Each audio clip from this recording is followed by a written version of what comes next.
प्रथमं हवै मङ्गलम्। ॐ नमो अरिहन्ताणम्। ॐ नमो सिद्धाणम्। ॐ नमो आयर्याणम्। ॐ नमो उवज्झायाणम्।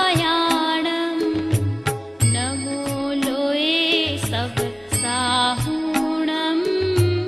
एसो पञ्च नमोकारो। एसो पञ्च नमोकारो। सह पावपणासनो।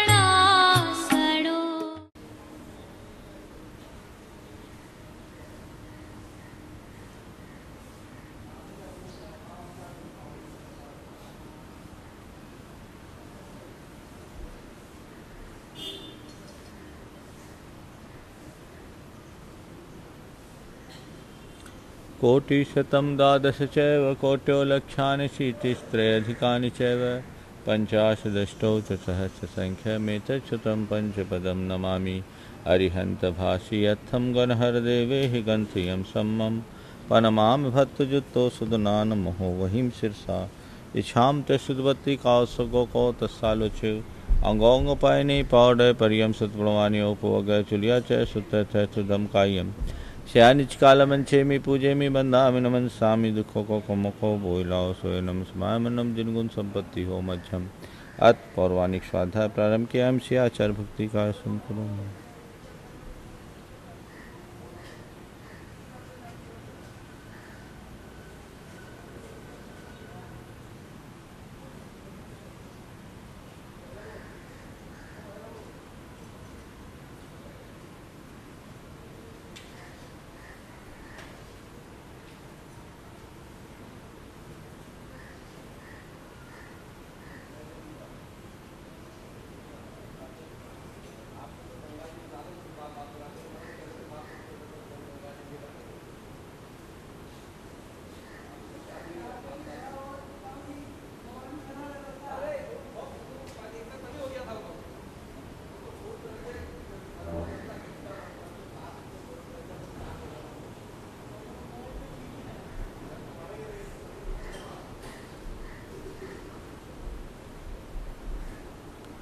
सुत जलधि पारिगे भय सपरमद विभावना पटुमति भय सुचरित तपोनिधि भो नमो गुरुभ्यो गुण गुरुभ्य। 36 गुण समज्ञे पंच विहाचार्य करन संदर्शे शिष्यानुज्ञा कुशली धम्माई ये सदा बंधे।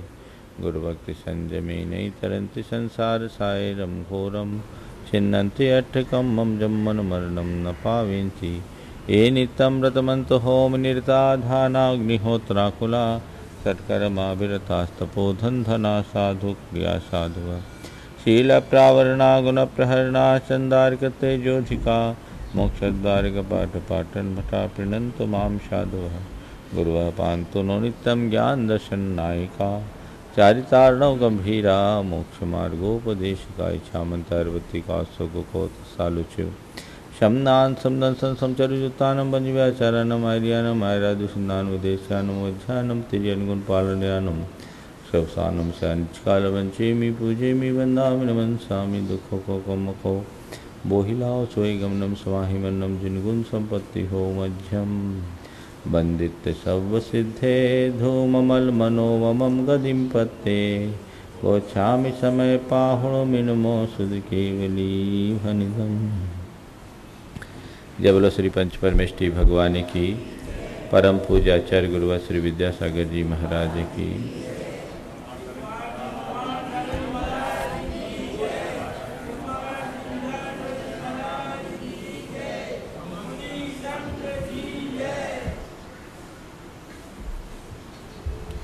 कर्म चाहे शुभ हो अथवा अशुभ आत्मा को मलिन बनाते हैं। परद्रव्य है लेकिन परद्रव्य का भी आत्मद्रव्य पर प्रभाव पड़ता है। ये निमित्त नैमित्तिक संबंध है।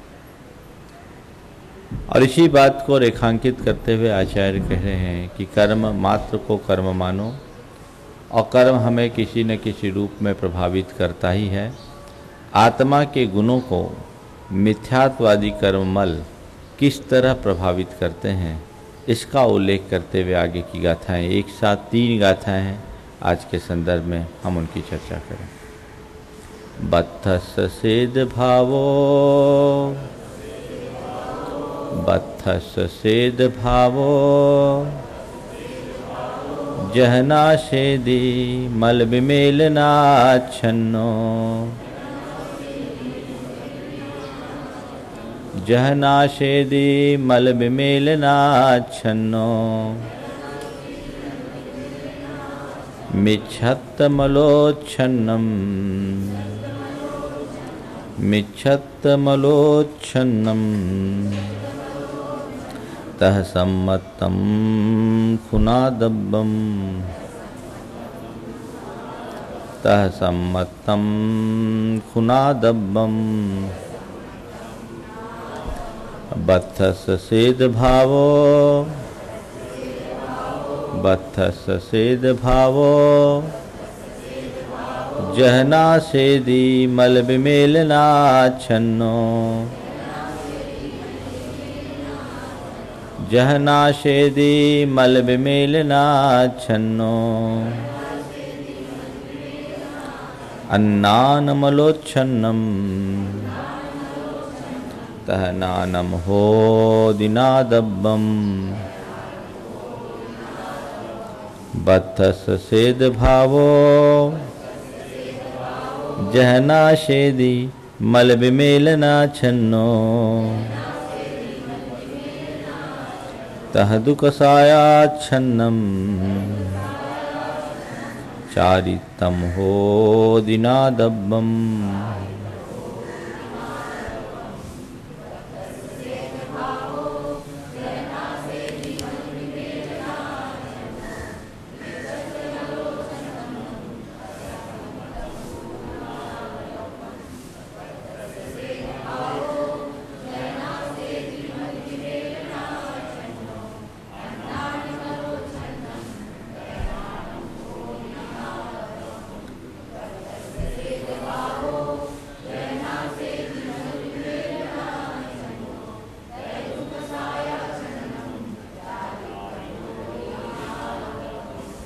जह जैसे मल बिमेलेन आछन्नो बत्थस सेदभावो नाशेदी, मल के पुंज से आच्छन्न ढका हुआ मलिन वस्त्र के ऊपर पड़ने वाले मल के कारण वस्त्र का श्वेतपना नष्ट हो जाता है।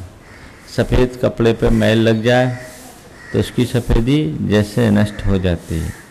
तो जैसे मैल से आच्छन्न होने के कारण वस्त्र का श्वेतपना नष्ट हो जाता है, तह उसी प्रकार मिच्छत्त मलोच्छन्नम, मिथ्यात रूपी मल से आच्छन्न रहने से सम्मत्तम खुनादब्बम, आत्मा का सम्यक रूप गुण नष्ट हो जाता है।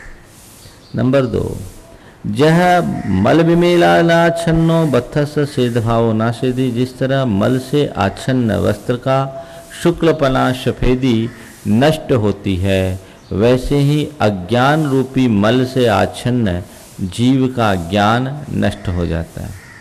और नंबर 3, जैसे मल से आच्छन्न वस्त्र की शुचिता या सफेदी नष्ट हो जाती है, वैसे ही कसाय से आच्छन्न आत्मा का चरित्र गुण नष्ट हो जाता है। आत्मा के ये 3 मुख्य गुण हैं, सम्यक दर्शन, सम्यक ज्ञान, सम्यक चारित्र।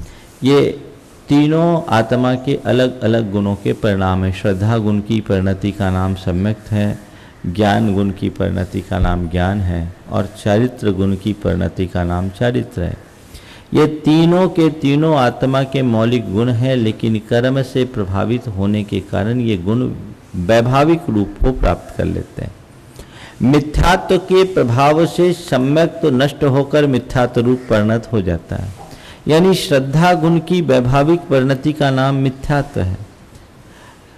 मतलब ये हुआ कि जो सम्यक आत्मा का गुण है वह भी कर्म के निमित्त से प्रभावित होकर के मिथ्यात्व रूप परिणत हो गया। तो आत्मा के एक मौलिक गुण को मलिन बनाने का काम मिथ्यात्व रूप कर्म ने किया। ज्ञान आत्मा का स्वभाव है, लेकिन उस ज्ञान को भी अज्ञान रूप परिणत करने का काम अज्ञान करता है। जो राग से युक्त ज्ञान है उसका नाम अज्ञान है। उस अज्ञान के निमित्त से जीव का ज्ञान भी अज्ञान रूप परिणमन कर लेता है और कषाय हमारे चारित्र को बिगाड़ती है। तो कषाय रूपी मल से प्रभावित होने के कारण निष्कषाय स्वभावी जीव भी सकसाई हो जाता है और उसका चरित्र बिगड़ जाता है। ये तीनों गाथाएं निमित्त की प्रधानता से कही गई।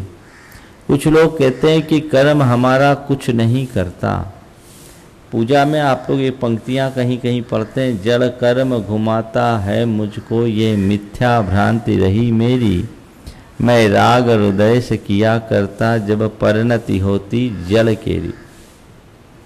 ये लाइनें सुनने में बहुत अच्छी लगती है, लेकिन इसको एकांत मत मानना। जब आत्मा में डूब जाओ तो जड़ कर्म तुम्हारा कुछ नहीं करता, लेकिन जड़ कर्म क्या कहता है करता है, ये आचार्य कुंद की ये तीनों गाथाएं बता रही।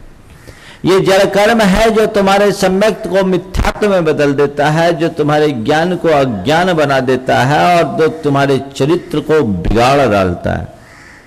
कौन करता है? जड़ कर्म। तो इस जड़ कर्म की शक्ति को समझना चाहिए, जो कि एक निमित्त है। निमित्त भी हमको बहुत प्रभावित करता है। हाँ, निमित्त सब कुछ करता ऐसा निकांत नहीं है, लेकिन निमित्त कुछ नहीं करता ऐसा भी एकांत मत बनाना। अपने जीवन में जब भी हो असत निमित्त से यथासंभव बचने का प्रयास करना और सत निमित्तों को जोड़ने का अभ्यास रखना। कार्तिकेयानुप्रेक्षा में जल कर्म की ताकत बताते हुए कहा कि का अपुब्बादिशदी पुग्गल कम्मस ए ऋषि सत्ती केवल नान सहावो समप्यो तेन जीवस्य, कि पुद्गल कर्म की कैसी अपूर्व शक्ति है, जिसके कारण जीव का केवल ज्ञान स्वभाव समाप्त हो गया। केवल ज्ञान रूप स्वभाव नष्ट कर दे ऐसा पुद्गल कर्म। तो ये कर्म की ताकत है। आत्मा के स्वभाव को विकृत करने में कर्म निमित्त बनता है। एक द्रव्य दूसरे द्रव्य का कुछ नहीं करता ऐसा जो एकांत से कहते हैं, ये एकांत नहीं करना, क्योंकि संसारी प्राणी का जो भी बिगाड़ होता है वो कौन करता है? कौन करता है? कर्म। कर्म करता है। और कर्म स्वद्रव्य है कि परद्रव्य? परद्रव्य। हाँ, लेकिन ये भी एकांत नहीं कि कर्म हमारा बिगाड़ करे ही ज्ञान जग जाए तो कर्म हमारा कुछ नहीं कर सकता। और जब तक ज्ञान नहीं जगा तब तक कर्म कोई कसर नहीं छोड़ता। अज्ञानी कर्म की मार से मरते हैं और ज्ञानी कर्म की मार में निखरते हैं। क्या बोला? अज्ञानी कर्म की मार से मरते हैं और ज्ञानी कर्म की मार में निखरते हैं। कर्म का जितना तीव्र उदय आता है, ज्ञानी अपनी क्षमता के बल पर उससे प्रभावित नहीं होते, कर्म की निर्जरा कर लेते, उनके आत्मगुणों का निखार हो जाता है। और अज्ञानी जीव कर्म की मार पड़ती है, राग द्वेष करते हैं, नए कर्म का बंद कर लेते हैं, उनकी हालत और पस्त हो जाती है। तो ये बात हमें अपने ज्ञान के बल पर अपने भीतर घटित करने का अभ्यास करना चाहिए, जिससे कि हम कर्म के सामने हार न सके। ज्ञान की एक ऐसी शक्ति है जो हमें कर्म के आगे टिका सकती है, और कोई दूसरी ताकत नहीं जिसके माध्यम से आप अपने आप को टिका सको। तो वो ज्ञान बार बार के अभ्यास से प्रकट होता है। नियमित अभ्यास, निरंतर का अभ्यास होगा तो काम होगा। आप कितना स्वाध्याय करते हैं इससे मतलब नहीं है, आप कितना धार्मिक अनुष्ठान करते हैं इससे मतलब नहीं। मतलब यह है कि आपकी आत्मा के प्रति आपकी जागरूकता कितनी है और तत्व का अभ्यास कितना है। अभ्यास बहुत काम का होता है। एक बार एक लकड़हारा था और बेरोजगार था। एक सेठ के यहाँ गया कि हमको रोजगार दे दीजिए। सेठ ने कहा ठीक है, तुमको हम रोजगार देते हैं और पेड़ काटो, पेड़ काटो। उसको एक कुल्हाड़ी दे दी और पेड़ काटो। पहले दिन उसने 30 पेड़ काटा। पहले दिन 30 पेड़ काट लिया। दूसरे दिन वो कुल 20 पेड़ काट पाया। मालिक ने पूछा क्यों आज 20? हाँ आज 20 ही पेड़ कटे। लेकिन तीसरे दिन कुल 15 पेड़ कटे। मालिक ने पूछा क्या बात है, तुम फांकी मारने लगे क्या? बोले नहीं महाराज, नहीं सेठ जी, हम तो 2 दिन से और ज्यादा पसीना बहा रहे। पहले दिन हमने इतनी मेहनत नहीं की थी, फिर भी 30 पेड़ कट गए। दूसरे दिन मेहनत की लेकिन 20 पेड़ ही कट पाए। आज तो हमने अथक मेहनत की, हमने तो एड़ी चोटी एक कर दी, पसीना बहा बहा करके एकदम हम पस्त पड़ गए। लेकिन क्या करे, बमुश्किल 15 पेड़ कटे। बोले किससे काटा? बोले जो कुल्हाड़ी आपने दी थी उससे काटे। जो कुल्हाड़ी आपने दी उस कुल्हाड़ी से काटी। बोले अच्छा उसी कुल्हाड़ी से काटी? हाँ। बोले उसको धार दी क्या? बोले धार क्या होती, मैंने धार नहीं दी। बोले सुनो, कुल्हाड़ी की वार से भी ज्यादा महत्वपूर्ण उसकी धार है। धार वाली कुल्हाड़ी का थोड़ा सा भी प्रहार पेड़ को काट देगा, और मोथली कुल्हाड़ी का प्रहार क्या पेड़ को काट पाएगा? समझ गए? धार देने का मतलब है अभ्यास करो, बार बार का अभ्यास करो। सबकी कुल्हाड़ी मोथली हो गई है ना, तो चलाते हैं, कटना तो दूर, उसकी खाल भी नहीं उखड़ती। उसको धार दो, जितनी धार दोगे वो कुल्हाड़ी उतनी तेज चलेगी। समझ गए? तो वो धार है अभ्यास, बार बार का अभ्यास। साधु समागम भी आपके ज्ञान की कुल्हाड़ी में धार का काम करती है। धार मिलती है, वैराग्य बढ़ता है, अपने लक्ष्य के प्रति लगाव जागता है, अपने अंदर अच्छे भाव प्रकट होते हैं, तो फिर व्यक्ति अपनी साधना में आगे बढ़ सकता है। नहीं तो बातें तो बड़ी बड़ी कर लो और परिणाम तो मतलब नहीं है। उस बड़े लक्ष्य की प्राप्ति के लिए हमें निरंतर ध्यान देने की जरूरत है, वो अभ्यास, जिससे कर्म की ताकत को उखाड़ा जा सके, कर्म को जीता जा सके। इसके अलावा और कोई रास्ता नहीं है। देखिए इसकी टीका, बस्तस्य श्वेत भावो यथा नश्यति मल विमेलना छन्नो, मलस्य विशेषेण मेलना संबंध तेन आच्छन्ना। मल के मिल जाने से जैसे वस्त्र का श्वेतपना नष्ट हो जाता है, तथे मिथ्यात मलेन आच्छन्नो मोक्ष हेतु भूतो जीवस्य सम्यक्त गुणो नश्यति इति ज्ञातव्यम्। उसी प्रकार मिथ्यात रूपी मल से ढके हुए जीव का सम्यक्त रूप गुण नष्ट हो जाता है।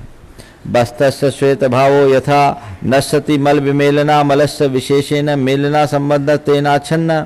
जिस प्रकार वस्त्र का श्वेतपना मल के मिल जाने से, मल से मलिन हो जाने से नष्ट हो जाता है, तथैव अज्ञान मलेनाच्छन्नो मोक्ष हेतु भूतो जीवस्य ज्ञान गुणो नश्यति इति ज्ञातव्यम्। उसी प्रकार अज्ञान के मल से आच्छन्न जीव का मोक्ष में हेतुभूत जो ज्ञान रूप गुण है वो नष्ट हो जाता है। तथा बस्तस्य श्वेत भावो यथा नश्यति मल विमेलना मलस्य विशेषेण मेलना संबंधस्तेनाच्छन्न, तथा कसाय कर्म मलेनाच्छन्नो मोक्ष हेतु भूतो जीवस्य चारित्र गुणो नश्यति इति ज्ञातव्यम्। जिस प्रकार मल के मेल से वस्त्र का श्वेतपना नष्ट होता है, उसी तरह कसाय कर्म रूपी मल से आच्छन्न ढके हुए जीव का मोक्ष में हेतुभूत चारित्र गुण नष्ट हो जाता है। सुनो, बहुत बोल रहा हूं, ये बहुत महत्व की बात। नष्ट हो गया, अभी हमारे अंदर सम्यक जो मिथ्यात्व से प्रभावित है उसके अंदर सम्यक है ही नहीं, जो अज्ञान से प्रभावित है उसके अंदर ज्ञान है ही नहीं, जो कषाय से पीड़ित है उसके अंदर चारित्र है ही नहीं। क्यों? ये गुण को नष्ट कर रहा है, निमित्त है। आत्मा का ये स्वाभाविक गुण विनष्ट हो गया कर्म के स्वभाव से अन्यथा भवनम विभाव। एक काल में एक ही पर्याय होती है। तो अगर अंधेरा हो तो उजाला नहीं होगा, उजाला है तो अंधेरा नहीं होगा। आत्मा में सम्यक रूप गुण हो और मिथ्यात हो ही नहीं सकता। सम्यक गुण की शक्ति तो है, लेकिन अभी उसका विभाविक परिणमन है, और उस वैभाविक परिणमन के कारण अभी मिथ्यात है। जब मिथ्यात है तो सम्यक नहीं हो सकता। समझ गए? अंधेरा हो और उजाला हो ऐसा कभी नहीं हो सकता। आच्छन्न का मतलब ऐसा नहीं कि पत्थर से दबाया हुआ। मल आच्छन्न यानी एकदम संलग्न, एकदम मल मेलना, विशेषेण मेलना, मिल जाने के कारण, एक में एक हो जाने से। और सम्यक्त नाशेदि शब्द का प्रयोग किया। नष्ट, जैसे वस्त्र की शुचिता नष्ट हो जाती है, मल घटने से वस्त्र का सफेदीपन प्रकट होता है, ऐसे ही मिथ्यात्व रूपी मल के हटने से सम्यक्त रूपी गुण प्रकट होगा। अज्ञान रूपी मल के हटने से ज्ञान रूपी गुण प्रकट होगा, और कषाय रूपी मल के हटने से चारित्र रूप गुण प्रकट होगा। लेकिन अभी दोनों चीजें एक साथ नहीं होगी कि सम्यक्त भी और मिथ्यात्व भी। मैंने कहा अंधेरा और प्रकाश एक साथ नहीं रह सकता। होगा क्या? प्रकाश की अनुपस्थिति अंधेरा है। क्या? प्रकाश की अनुपस्थिति ही अंधेरा है। एक बार ऐसा हुआ, अंधेरा परमात्मा के पास चला गया और कहा, है भगवान बहुत परेशान हूं। क्या बात है? बोले आपका सूरज मुझे बहुत परेशान करता है, सुबह से शाम तक मेरे पीछे पड़ा रहता है, रात जैसे तैसे मैं अपनी थकान नहीं मिटा पाती कि फिर सुबह से आ धमकता है। आखिर पूछो तो सही, मैंने क्या बिगाड़ा है तुम्हारे सूरज का? क्या बोला उसने?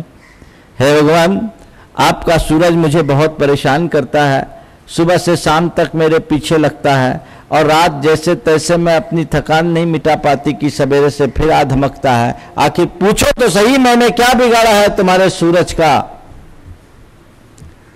कहते हैं परमात्मा ने सूरज को बुलाया, पूछा क्यों भाई, क्या बात है, तुम इस अंधेरे को क्यों परेशान करते हो? क्या बात है, तुम इस अंधेरे को क्यों परेशान करते हो? सूरज ने कहा, अंधेरा? कैसा अंधेरा? कौन अंधेरा? मैंने तो उसे आज तक देखा तक नहीं।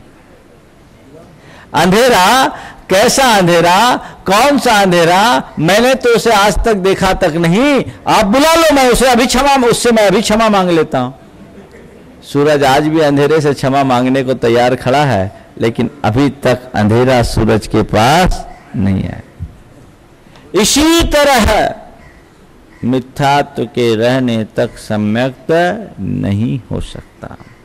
इति मोक्ष हेतु भूतानाम सम्यक्त्वादि गुणानाम मिथ्यात्व अज्ञान कषाय प्रतिपक्षे प्रच्छादन कथन रूपेण गाथा त्रयम कथम। इस प्रकार मोक्ष के हेतुभूत सम्यक्त्वादि गुणों के मिथ्यात्व अज्ञान कषाय जो उसके प्रतिपक्षी हैं, उनके प्रच्छादन के कथन की मुख्यता से 3 गाथाएं गई। इसके विशेषार्थ में ज्ञान सागर जी महाराज ने बहुत अच्छी बात लिखी, इसे थोड़ा और देख लें।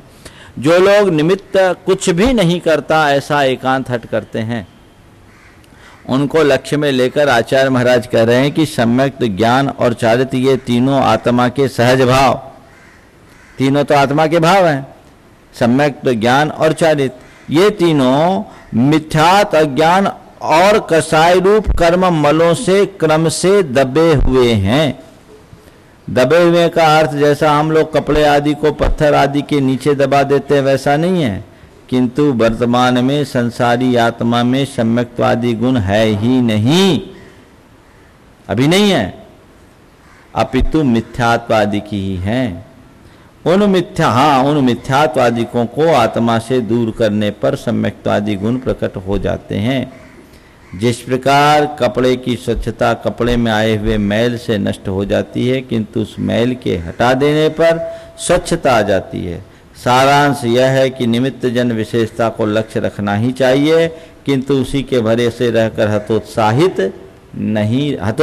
नहीं होना चाहिए। क्लियर है? आगे देखिए। अब कर्म स्वयं ही बंध का हेतु है, वो मोक्ष का कारण नहीं हो सकता। इसलिए आगे कहते हैं, सो सव्वणानदर्शी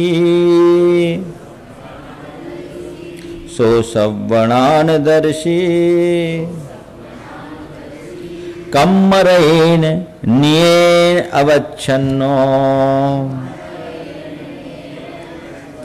कम्मरेण नियेन अवच्छन्नो संसार समावन्नो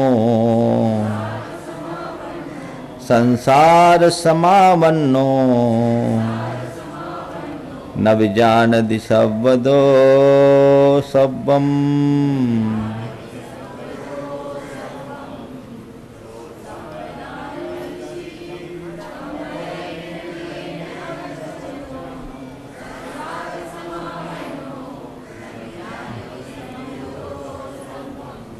सो वह आत्मा सर्वनानदर्शी, सबको जानने और दर्शी यानी देखने वाला है। आत्मा का स्वभाव क्या है? सबको जानना और देखना, लेकिन फिर भी नियेन कम्मरेन अवच्छन्नो, अपने कर्म रूपी रज से अवच्छन्नो आच्छादित है। सबको जानने देखने वाला है, फिर भी अपने कर्म रूपी रज से आच्छन्न है। संसार समावन्नो, संसारम समापन्न, संसार को प्राप्त है, इसलिए नवी सब्बदो सब्बम जान दी, सब प्रकार से सबको वो नहीं जान पाता, क्योंकि कर्म के रज से वह प्रभावित है, और कर्म के रज से प्रभावित होने की वजह से उसकी ज्ञान शक्ति पूरी तरह प्रभावित हो पड़ी है। वो ज्ञान शक्ति जब जागृत होगी तभी सबको जान सकेगा, और वह ज्ञान शक्ति तभी जागृत होगी जब कर्मरज हटेंगे। क्लियर हुआ? देखिए इसकी टीका। सो सब्बनानदर्शी कम्मरेन नियेन अवच्छन्नो सशुद्धात्मा निश्चयेन समस्त परिपूर्ण ज्ञान दर्शन स्वभावोपि निज कर्म रजसोवच्छिन्नो झम्पितः सन।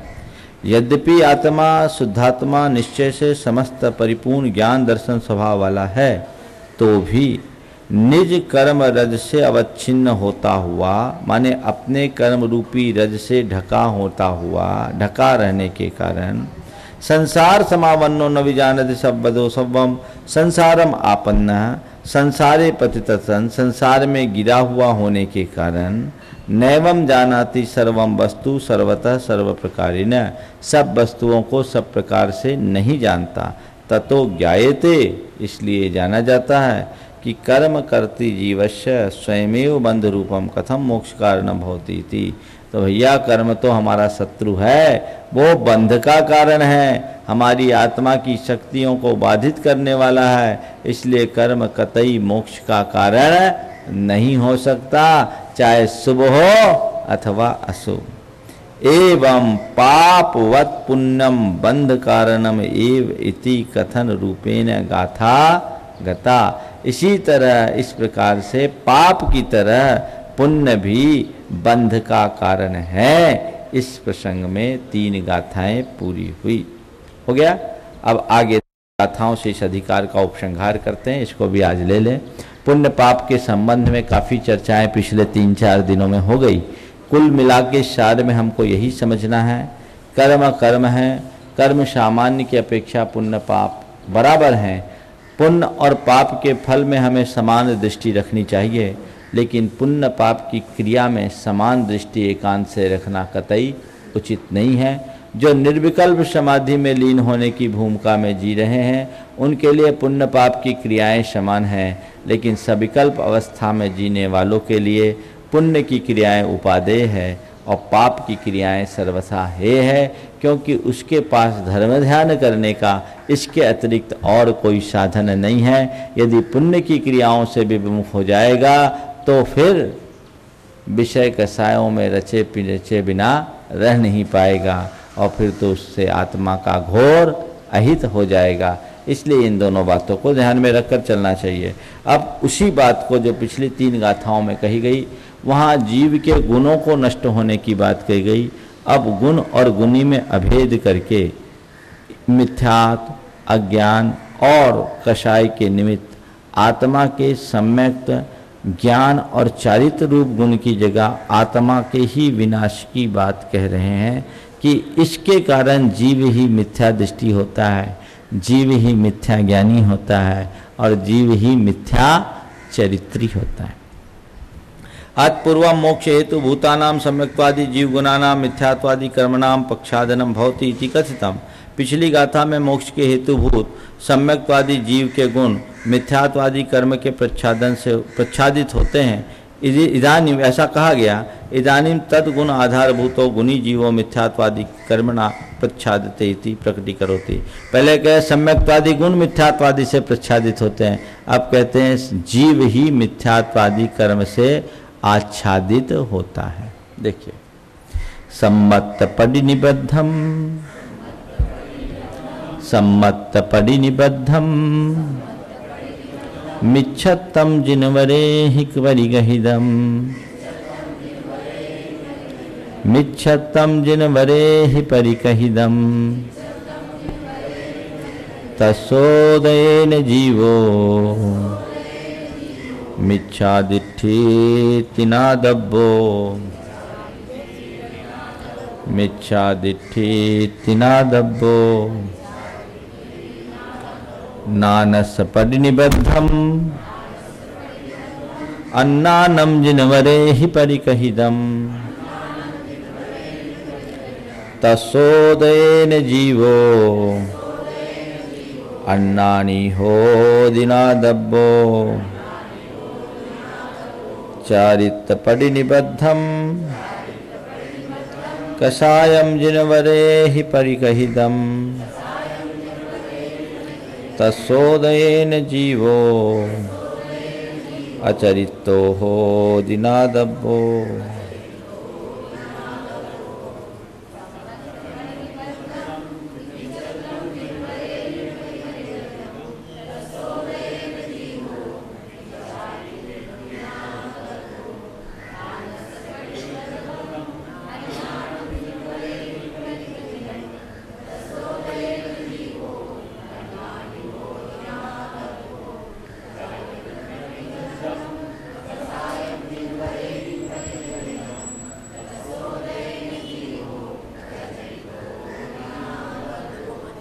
जानना चाहिए। कह रहे हैं सम्मत प्रतिनिबद्धम, सम्यक्त का प्रतिपक्षी, प्रतिनिबद्ध का अर्थ क्या? प्रतिपक्षी, विरोधी, शत्रु, मिच्छत्तम मिथ्या। जिनवरे ही जिनेन्द्र भगवान के द्वारा परिकहिदम ऐसा कहा गया है। जिनेन्द्र भगवान ने बताया है क्या कि सम्यक्त का शत्रु मिथ्यात्व है। मिथ्यात्व को सम्यक्त का शत्रु जिनेन्द्र भगवान ने बताया। तस्सोदयेन उस मिथ्यात्व के उदय से जीवो जीव मिथ्या दिट्ठी मिथ्या दृष्टि नादब्बो जानना चाहिए। वो उसी मिथ्यात्व को भगवान ने सम्यक्त का शत्रु बताया है और उस मिथ्यात्व के उदय से जीव मिथ्या दृष्टि हो जाता है, ऐसा जानना चाहिए। जीव ही मिथ्या दृष्टि होता है, ऐसा जानना चाहिए। नानस्य प्रतिनिबद्धम अन्नानम जिनवरे ही परिकहिदम, ज्ञान का प्रतिनिबद्ध यानी प्रतिपक्षी अन्नानम अज्ञान है, ऐसा जिनवरे ही परिकहिदम जिनेन्द्र भगवान के द्वारा कहा गया है। तस्सोदयेन जीवो अन्नानि होदिनादब्बो, उस अज्ञान के निमित्त जीव, अज्ञान के उदय से जीव अज्ञानी होता है, ऐसा जानना चाहिए। चारित्र परिनिबद्धम कषायम जिनवरे ही परिकहिदम, चारित्र का प्रतिपक्षी कषाय है, ऐसा जिनेन्द्र भगवान ने कहा है। तस्सोदयेन जीवो अचरितो होदिनादब्बो, उस कषाय के उदय से यह जीव अचरित्री होता है, ऐसा जानना चाहिए। ऊपर गुण की बात कही थी, अब गुणी की बात कर दी। पहले कहा गया था कि मिथ्यात्व के कारण सम्यक्त गुण नष्ट होता है, अब कहते हैं मिथ्यात्व के उदय से जीव मिथ्या दृष्टि होता है। पहले कहा गया था अज्ञान के कारण ज्ञान गुण नष्ट होता है, अब कह रहे हैं अज्ञान के कारण जीव अज्ञानी होता है। पहले कहा गया था कषाय के निमित्त से चरित्र गुण नष्ट होता है, अब कहते हैं कषाय के उदय से जीव अचरित्री होता है, ऐसा समझना चाहिए। टीका देखिए। सम्यक्त प्रतिनिबद्धम प्रतिकूलम मिथ्यात्वम भवति जिनवरहि परिकथितम तस्सोदयेन जीवो मिथ्या दृष्टिर्भवति इति ज्ञातव्य। सम्यक्त का प्रतिपक्षी मिथ्यात्व है, ऐसा जिनेन्द्र भगवान ने कहा है, और उसके उदय से जीव मिथ्या दृष्टि होता है, ऐसा जानना चाहिए। ज्ञानस्य प्रतिनिबद्धम प्रतिकूलम अज्ञानम भवति इति जिनवरहि परिकथितम तस्सोदयेन जीवश्च अज्ञानी भवति इति ज्ञातव्यम। ज्ञान का प्रतिपक्षी अज्ञान है, ऐसा जिनेन्द्र भगवान ने कहा, उसके उदय से जीव अज्ञानी होता है, ऐसा जानना चाहिए। फिर है चारितस्य प्रतिनिबद्ध प्रतिकूल क्रोधादि कषायो भवति इति जिनवरहि परिकथितम। चारित्र का प्रतिपक्षी क्रोधादि कषाय है, ऐसा जिनेन्द्र भगवान ने कहा है। तस्सोदयेन जीवो अचरित्रो भवति इति ज्ञातव्य, उसके उदय से जीव अचरित्री होता है, ऐसा जानना चाहिए। एवं मोक्ष हेतु भूतो यो अशो जीवो गुणी तत्प्रच्छादन कथन मुख्यत्वेन गाथात्रयम गतम। मोक्ष का हेतुभूत जो जीव है गुणी, उसको ही प्रच्छादन के मुख्यता से 3 गाथाएं गई। पहले गुण की बात थी, अब गुणी की बात हो गई। इति सम्यक्त्वादि जीव गुणा मुक्ति कारणम तदगुण परिणतो जीवो वा मुक्ति कारणम भवति। निष्कर्ष ये है कि सम्यक्त्वादि जीव के गुण मुक्ति के कारण है अथवा इन गुणों में परिणत जीव मुक्ति का कारण होता है। तस्मात् शुद्ध जीवात् भिन्नम शुभाशुभ मनोवचन काय व्यापार रूपम तद व्यापारेण उपार्जितम वा शुभाशुभ कर्म मोक्ष कारणम न भवति इति मत्वा हेयम त्याज्यम इति व्याख्यान मुख्यत्वेन गाथा नौकम घटम। इसलिए शुद्ध जीव से भिन्न शुभाशुभ मन वचन काय के व्यापार रूप और मन वचन काय के व्यापार यानी प्रवृत्ति से उपार्जित जो शुभाशुभ कर्म है वे मोक्ष के कारण नहीं होते, ऐसा मानकर उन्हें त्याज मानना। इस व्याख्यान की मुख्यता से 9 गाथाएं पूरी हुई। इस प्रकार पुण्य पाप अधिकार का ये प्रसंग पूरा हो गया। द्वितीय पातनिका अभिप्राय न पापाधिकार व्याख्यान मुख्यत्वेन गतम। यहाँ मुख्य रूप से मिथ्यात अज्ञान और कसाय की चर्चा है, इसलिए से पापाधिकार की मुख्यता कही।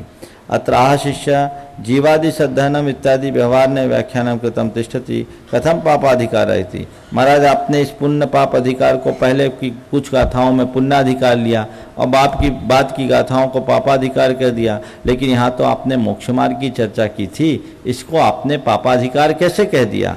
जो गाथा है जीवादि सद्धनम सम्मतम और तेसिमधिगमोनानम रायादि परिहरणम चरणम ऐसो दुमुख कपहो, ये तो मोक्ष मार्ग की बात है, इसे पापाधिकार की संज्ञा देना तो जस्ती नहीं है। तो बोलते हैं तत्व परिहार यद्यपि व्यवहार मोक्ष मार्गो निश्चय रत्नत्रयस्य उपादेय भूतस्य कारण भूतत्वात् उपादेय। देखो, यद्यपि व्यवहार मोक्ष मार्ग निश्चय रत्नत्रय का साधक होने के कारण उपादेय है। क्या? व्यवहार मोक्ष मार्ग निश्चय रत्नत्रय का साधक है, कारण है, इसलिए क्या? उपादेय है। परंपरा जीवस्य पवित्रता कारणत्वात् पवित्र है, और परंपरा से जीव की पवित्रता का कारण होने के कारण वो पवित्र है। तथापि बहिर्द्रव्य आलंबनत्वेन पराधीनत्वात् पतति नश्यति इति एकम कारण। देखो, इसको भी पाप कह दिया। बाह्य द्रव्य के आलंबन के से युक्त होने के कारण पराधीन है, और जो पराधीन है वो आत्मा को गिराता है, और जो गिराता है उसका नाम पाप। पुण्य और पाप की क्या व्याख्या पता है? पुनाति आत्मानम पूयते अनेन इति वा पुण्यम। जो आत्मा को पवित्र करे उसका नाम पुण्य, और पाति रक्षति आत्मानम शुभात् इति वा पापम। जो आत्मा को शुभ से दूर करे उसका नाम पाप। जो पवित्र करे वो पुण्य, और जो पतित करे वो पाप। तो ये पतित कर रहा है आत्मा को, इसलिए इसको क्या कह दिया? पाप। निर्विकल्प समाधि रतानाम व्यवहार विकल्पावलंबनेन स्वरूपात पतनम भवति इति द्वितीय कारण। कैसे गिराता है व्यवहार मोक्ष मार्ग? पहला तो बाह्य द्रव्य के आलंबन होने के कारण पराधीन कर दिया, सो गिरा दिया। और दूसरा, निर्विकल्प समाधि में रत लोगों के लिए व्यवहार के विकल्प रूप अवलंबन के कारण स्वरूप से उनका पतन होता है, इसलिए भी वो पाप है। ठीक है। इति निश्चय ने अपेक्षा क्या कह दिया? मोक्ष मार्ग को क्या लिखा है? लाइन पढ़ो तो जोर से सब लोग। पापम क्या लिखा है? विवक्षा समझो। अरे महाराज ने तो मोक्ष मार्ग को पाप कह दिया। क्या कहा, किस संदर्भ से कहा? दो हेतु बता दिया आचार्य सेन महाराज।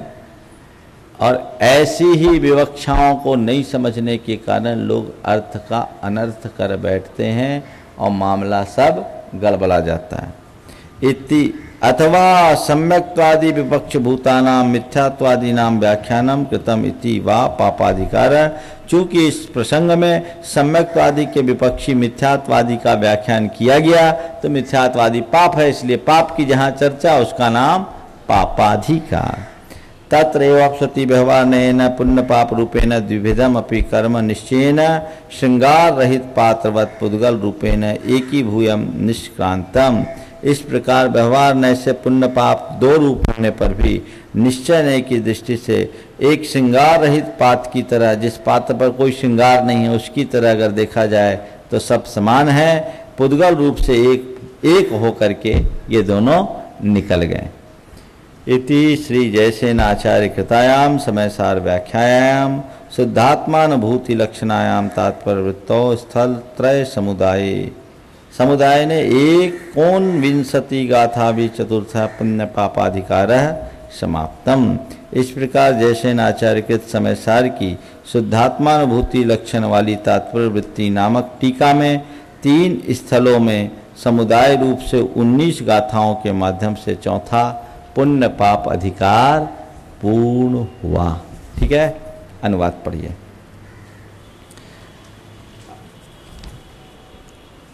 जो वस्त्र पे चिपकती मल धूल माटी, तो वस्त्र की धवलता मिट क्या न जाती।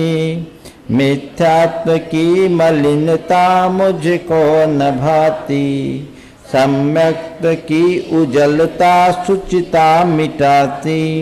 जो वस्त्र पे चिपकती मल धूल माटी, तो वस्त्र की धवलता मिट क्यों न जाती।